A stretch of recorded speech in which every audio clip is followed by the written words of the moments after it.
வணக்கம் நேர்களே, நான் உங்கள் ஆஸ்ட்ரோ பூர்ணா. இன்னைக்கு நாம பார்க்கக்கூடிய பதிவு செப்டம்பர் மாத பலன்கள். செப்டம்பர் மாதத்துல கிரக கோச்சார நிலவரங்கள். மிதுன ராசியில குரு பகவான், கடக ராசியில் சுக்கிரன் பகவான், அடுத்து சிம்ம ராசியில சூரியனும் புதன் கேது, அடுத்து கன்னி ராசியில செவ்வாய் பகவான், கும்ப ராசியில ராகு பகவான், மீன ராசியில் சனி வக்ரத்தன்மையோட இருக்கிறார்.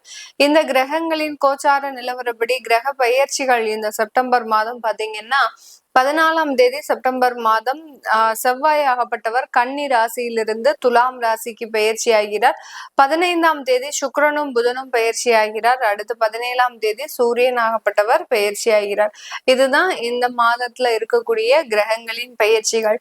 இந்த செப்டம்பர் மாதம் அப்படின்னு சொன்னாலே எல்லாருக்குமே ஒரு சில விஷயங்கள் ஞாபகத்துக்கு வரும். செப்டம்பர் மாதம் ஒரு நவராத்திரி கோலாகல கொண்டாட்டம் இருக்கக்கூடிய ஒரு மாதமாக இருக்கும். அடுத்து முன்னோர்களுக்கு ஒரு மகாலயபட்சம் அப்படின்னு சொல்லக்கூடிய திதிகள் நடக்கக்கூடிய ஒரு தினமாக தான் இந்த மாதம் அனுஷ்டிக்கப்படுகிறது. இந்த மாதத்துல இருக்கக்கூடிய இந்த கிரக கோச்சார நிலவரப்படி உங்களுடைய திசாபுத்தி பலன்கள் எந்த அளவுக்கு மாற்றத்தை உருவாக்க போகுது அப்படின்றத இந்த பதிவுல நம்ம தெளிவா பார்க்க போறோம். கடைசி வரைக்கும் ஸ்கிப் பண்ணாம பாருங்க. உங்களுடைய ஃப்ரெண்ட்ஸ் அண்ட் ரிலேட்டிவ்ஸ்க்கு ஷேர் பண்ணுங்க. அப்படின்னாதான் அவங்க எந்த விதமான ஒரு பிரச்சனையில இருந்தாலும் அதுல மீண்டு வரக்கூடிய சின்ன சின்ன ஒரு டிப்ஸ் மாதிரி சொல்லக்கூடிய அந்த ஜோதிட ரீதியாக நீங்க இந்த மாதிரி இருந்தீங்கன்னா இதை அவாய்ட் பண்ணிக்கிட்டீங்க அப்படின்னா உங்களுக்கு இந்த நேரம் நல்ல நேரமாக இருக்கும் அப்படின்றத நம்ம தெளிவா புரிஞ்சுக்க முடியும். அதனால ஃப்ரெண்ட்ஸ் அண்ட் ரிலேட்டிவ்ஸ்க்கு ஷேர் பண்ணுங்க. சேனலை முதன்முறையா பாக்குறீங்க அப்படின்னா சப்ஸ்கிரைப் பண்ணிக்கோங்க. பெல் பட்டன்ல ஆல் ஆப்ஷன் சூஸ் பண்ணிக்கோங்க. மேஷ ராசி கால புருஷனுக்கு முதல் ராசியான மேஷ ராசி. மேஷ ராசி அன்பர்கள் எப்போதுமே தன்னுடைய வாழ்க்கையில உயர்ந்த நிலைக்கு வரணும் அப்படின்ற ஒரு எண்ணம் இவர்களுக்கு அதிகமாக இருக்கும்.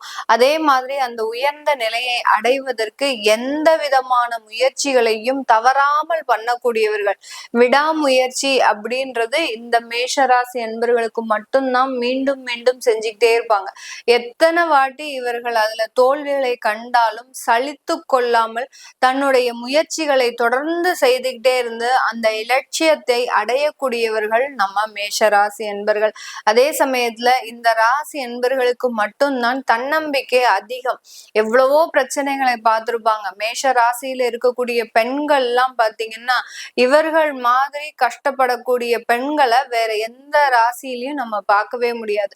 அந்த அளவுக்கு இந்த மேஷ ராசி பெண்கள் கொஞ்சம் வாழ்க்கையில அதிக அளவுக்கு கஷ்டப்பட்டாலும் அதில் மீண்டும் வெற்றி பெறக்கூடிய ஒரு நபர்களாக தான் இருப்பாங்க.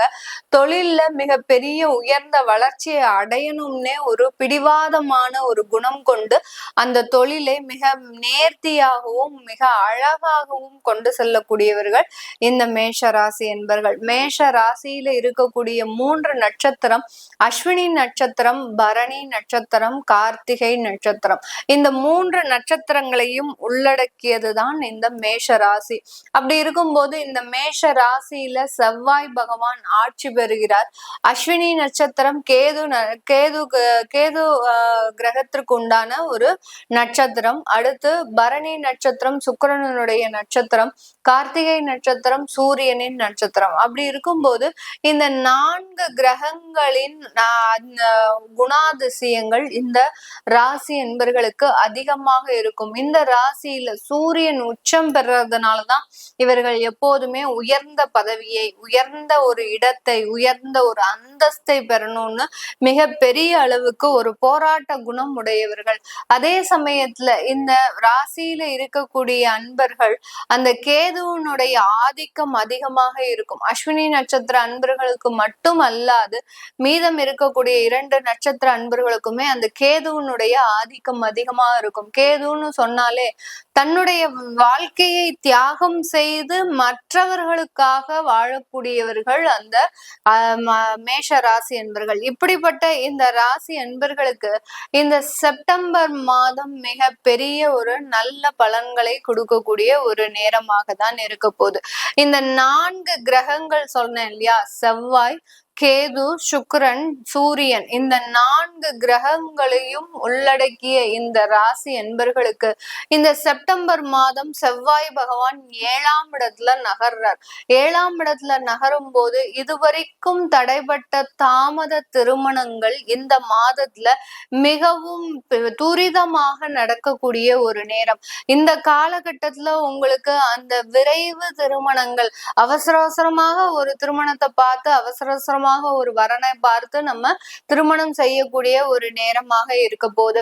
அதே சமயத்துல அந்த சூரியனாகப்பட்டவர் உங்களுடைய பூர்வ புண்ணிய ஸ்தானத்துல கேதுவோடு சேர்ந்து இருக்கும் போது கண்டிப்பாக இந்த காலகட்டம் வழக்குகள் இருந்து விடுதலை அடையக்கூடிய ஒரு நேரமாக தான் இந்த செப்டம்பர் மாதம் இந்த ராசி என்பர்களுக்கு இருக்க போகுது. கடந்த காலத்துல எல்லாம் பாத்தீங்கன்னா திருமணத்துல முயற்சி பண்றீங்க அப்படின்னாலே அதிகப்படியான அவமானங்கள், தேவையில்லாத கெட்ட பெயர்கள், நம்ம கிட்ட இருக்கக்கூடிய சொத்துக்களின் மதிப்பை இலக்காரமாக சொல்லி காட்டக்கூடிய உறவினர்கள், இந்த அளவிற்கு அந்த திருமண ஏற்பாடுகள்ல மிகப்பெரிய ஒரு மன வருத்தத்தை அனுபவித்த இந்த ராசி என்பர்களுக்கு இந்த மாதத்துல ஒரு நல்ல ஒரு முன்னேற்றங்கள் அந்த திருமண ஏற்பாட்டுல துரிதமாக நடக்கக்கூடிய ஒரு நேரம். சொத்து வழக்குகள்ல மிக அதிக அளவு பிரச்சனைகள், சொத்து வழக்குகள் மட்டுமல்லாது விவாகரத்து வழக்குகளையும் அதிகமாக சந்தித்த இந்த ராசி என்பர்களுக்கு இந்த செப்டம்பர் மாதத்திலிருந்து அதிலிருந்தெல்லாம் விடுதலை அளிக்கக்கூடிய ஒரு நேரமாக இருக்கும். நான் இந்த பதிவின் முன்னாடியே சொல்லியிருப்பேன், பெண்கள் மிக பெரிய அளவுக்கு பிரச்சனைகளை சந்திச்சிருப்பாங்க இந்த ராசி பெண்கள் அப்படின்னு சொல்லியிருப்பேன். அதுல மிக அதிகமாக விவாகரத்து வழக்குகளை சந்தித்த நபர்கள் இந்த மேஷ ராசி பெண்கள். இவர்களுடைய வாழ்க்கையில் ஒரு புதுவிதமான ஒரு தொடக்கம்ன்றது இந்த மாதத்திலிருந்து ஆரம்பிக்கக்கூடிய ஒரு நேரமாக தான் இருக்கும். அந்த சூரியனாகப்பட்டவர் அவருடைய சொந்த வீட்டிற்கே வந்து அந்த கேதுவனுடைய சேரும் போது தன்னுடைய வாழ்க்கையை பத்தி யோசிக்கக்கூடிய ஒரு காலமாக தான் இந்த மேஷ ராசி என்பர்களுக்கு முழுவதுமாக நடக்க போகுது. உங்களுடைய 2ஆம் வீட்டு அதிபதினு சொல்லக்கூடிய அந்த சுக்கிரனாகப்பட்டவர் உங்களுடைய 4ஆம் இடத்துல இருக்கிறார். இந்த செப்டம்பர் மாதத்துல அந்த சுகஸ்தானத்துல இருக்கிறதுனால நீங்க புதிதாக வாழ்க்கையை தொடங்கி மறைந்த கால வாழ்க்கைகள் எல்லாமே உங்களுக்கு பாத்தீங்கன்னா கடந்த கால வாழ்க்கைகள் எல்லாமே பாத்தீங்கன்னா உங்களுக்கு பெருமளவு மன வருத்தத்தை தந்ததே தவிர பெரிய அளவுக்கு உங்களுக்கு ஒரு நல்ல ஒரு மகிழ்ச்சிகரமான ஒரு வாழ்க்கையை கொடுக்கல, ஒரு நல்ல ஒரு பாசத்தை கொடுக்கல, நல்ல ஒரு நேசத்தை கொடுக்கல, அழகான ஒரு குழந்தை பாக்கியத்தை கொடுக்கல. இது எல்லாத்தையுமே இழந்த இந்த மேஷ ராசி என்பர்கள் இந்த குடும்பஸ்தானாதிபதி 4ஆம் இடத்திற்குள்ள இந்த செப்டம்பர் மாதம் இருக்கும்போது இந்த அழகான ஒரு வாழ்க்கையை இந்த ராசி என்பர்களுக்கு கட்டாயமாக உறுதியாக கொடுக்கக்கூடிய ஒரு தருணமாக தான் இந்த காலகட்டம் இருக்க போது. இந்த காலகட்டத்துல உங்களுக்கு வெளிநாடு செல்லக்கூடிய யோகமான ஒரு காலகட்டமும் இருக்கு. ஏன்னா உங்களுடைய அந்த 5ஆம் இடத்துல சூரியன் கேதுவோட சேர்ந்து இருக்கும் போது வெளிநாடு செல்லக்கூடியவர்கள் மிக பெரிய அளவு பொருளாதார வளர்ச்சியை அடையக்கூடிய ஒரு நேரமாகவும் தான் இருக்க போது. வெளிநாட்டுல இருப்பவர்களுக்கு நல்ல ஒரு உத்தியோகம், நல்ல ஒரு அந்தஸ்து, நல்ல ஒரு தொழில் செய்யக்கூடிய ஒரு திறமை, இது எல்லாமே வாய்ப்புகள் கிடைக்கக்கூடிய ஒரு நேரமாக தான் இருக்கும். இந்த மேஷ ராசியில இருக்கக்கூடிய அஸ்வினி நட்சத்திர அன்பர்களுக்கு மிக பெரிய அளவுக்கு கடன்களும் உடல் நலம் சம்பந்தப்பட்ட தொந்தரவுகளும் குறையக்கூடிய ஒரு மாதமாக இருக்க போது. பரணி நட்சத்திர அன்பர்களுக்கு சொந்தமாக வீடு வாங்கக்கூடிய ஒரு யோகமும், வண்டி வாகனம் இது போன்ற ஒரு அசையா சொத்துக்களை வாங்கக்கூடிய ஒரு யோகமான ஒரு காலகட்டமாக இருக்க போது. கார்த்திகை நட்சத்திர அன்பர்களுக்கு நீங்க எதிர்பார்த்த அரசாங்க உத்தியோகம் உங்களுக்கு காத்துட்டு இருக்குது. அதுல ஒரு முழு வளர்ச்சியுடன் ஒரு வெற்றி பெறக்கூடிய ஒரு நேரமாக தான் இந்த செப்டம்பர் மாதம் அமைய போகுது. இதெல்லாமே நம்ம கோச்சார நிலவரப்படி பலன்களை சொல்லியிருக்கிறோம். உங்களுடைய சுய ஜாதகத்துல திசாபுத்தி பலன்கள் நல்லா இருக்கக்கூடிய பட்சத்துல இப்போ நான் சொன்ன பலன்கள் எல்லாமே 100% உங்களுக்கு உண்மையாக நடக்க போகுது. இல்ல உங்களுக்கு கெட்ட தசாபுத்தி பலன்கள் இருக்கு, ஒரு மறைவு ஸ்தானத்துல இருந்து தசாபுத்திகள் நடத்துது, இல்ல உங்களுக்கு ராகு திசை நடத்துது, இல்ல கேது திசை நடக்கிறது, கேது திசை சனி புத்தி இந்த மாதிரியாக எல்லாம் ஒரு கெடுதலான ஒரு தசாபுத்தி இருக்கும் போது இந்த காலகட்டம் மிக பெரிய அளவுக்கு உங்களுக்கு பொருளாதார தடைன்றது கண்டிப்பாக இருக்கும். அந்த பொருளாதார தடையிலிருந்து நீங்க மீண்டு வர முடியும் முடியுமா வர முடியாதான்ற ஒரு குழப்பம் அதிகமாக இருக்கக்கூடிய ஒரு காலகட்டமாக தான் இருக்கும். இது போன்ற ஒரு நிகழ்ச்சிகள், அதாவது இது போன்ற ஒரு விஷயங்கள்லாம் உங்களுடைய வாழ்க்கையில நடந்திருக்கு அப்படின்னா கண்டிப்பா நீங்க கீழே கமெண்ட் பாக்ஸ்ல பதிவு பண்ணுங்க. உங்களுடைய அந்த கீழே கமெண்ட் பாக்ஸ்ல பதிவு பண்ற ஒவ்வொரு கமெண்ட்ஸும் பாத்தீங்கன்னா உங்களுக்கு உண்டான தகவல்களை மிகவும் துரிதமாக கொண்டு சேர்க்கக்கூடிய ஒரு பணியில தான் நான் இருந்துட்டு இருக்கிறேன்.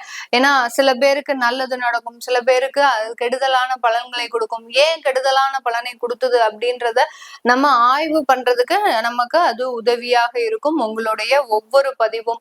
அதனால இந்த சேனலை முதன்முறையா பாக்குறீங்கன்னா சப்ஸ்கிரைப் பண்ணிக்கோங்க. உங்களிடமிருந்து விடைபெறுவது உங்கள் ஆஸ்ட்ரோ பூர்ணா. நன்றி, வணக்கம்.